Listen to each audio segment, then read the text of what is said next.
Travel factor in Super Rugby. It's a pretty unique thing to Super Rugby with the amount of travel that these teams do. They have to hop from multiple continents and still perform at a high level from week to week. A lot of sports have travel of varying degrees, definitely longer travel schedules than what we've got in Super Rugby, but just the amount of time zones these teams shift from in quick succession is pretty amazing when you look at some of the flight miles and that kind of thing. But it's always a question of like how much is it going to affect these teams. The assumption is that if they've just come off a long trip, and I'm talking like the 10 plus hours trips. I mean, it used to just be the whole South Africa to New Zealand, Australia, and vice versa. But with the addition of the Jaguares and the Sunwolves, we have to include trips to Japan, Singapore, and Argentina in that. So that's why I say you could be playing in Australia one week, South Africa the next week, Argentina the next week, and then Australia the next week, and still have to be at 100%, despite the fact that that's not easy on the body. But yeah, so the assumption is that if you're a traveling team, in the final 10, 20 minutes, you're going to struggle with some heavy legs, just not being fully right, not being adjusted to the time zone. And teams are more likely to punish you in that time if they've not traveled.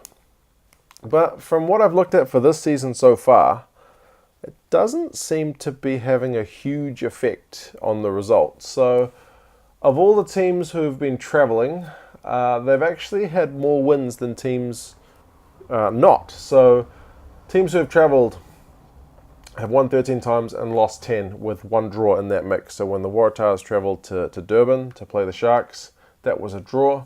But apart from that, there have actually been more wins for the teams coming off the travel, which is surprising. So, I mean, it might just be that the teams are so used to the travel now that they're able to, condition the players, just get them into routines and habits which minimize the effect of the travel.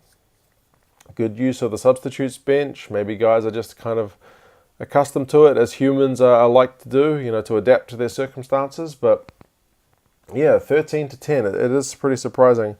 But among these stats, there is kind of one interesting factor, that of the traveling teams who lost, 9 out of 10 were away from home. So it makes sense that when you travel, you're more likely than not going to be the away team.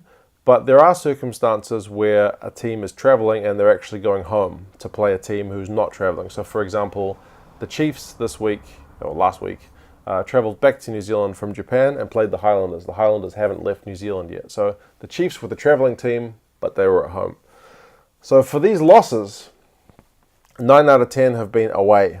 The only team who's lost after traveling and going home was the Lions. And that one's kind of an anomaly in itself because the Crusaders were also a traveling team.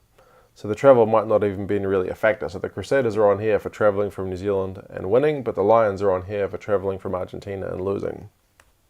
Whereas this lot is a much more mixed bag. The Chiefs won traveling home against the Highlanders, the Rebels won traveling back from Japan, the Canes won back from Argentina, the Stormers won back from New Zealand to South Africa, the Waratahs won back from Argentina, the Bulls won when they travelled back to South Africa. So a much more important factor seems to be if you're at home or away. I've talked about that before, how the home winning percentage rates in Super Rugby at least a couple of weeks ago were like 80, 87 or something percent. So home and away seems to be much more influential than if you're traveling or not. So you might think, oh, we're traveling there.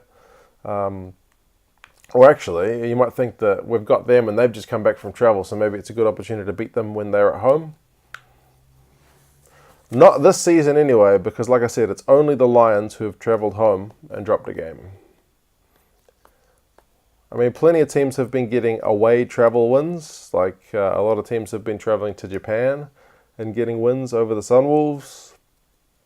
A couple of teams have gone into Argentina and picked up wins, but not many teams are traveling home and losing. So yeah, it's just an interesting one.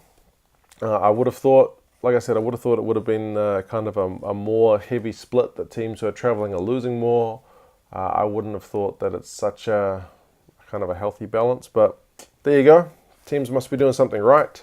I'm doing some travel myself shortly, so maybe I can read up on just how these teams are doing it so I can lessen the effect of the jet lag on myself.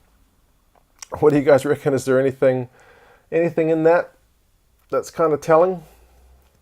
Does that influence you guys when you play Super Brew or when you do betting, whether the team's traveling or not? Because I legitimately thought the Highlanders would beat the Chiefs this week just gone because the Chiefs' injuries and their travel factor, but didn't seem to make a difference.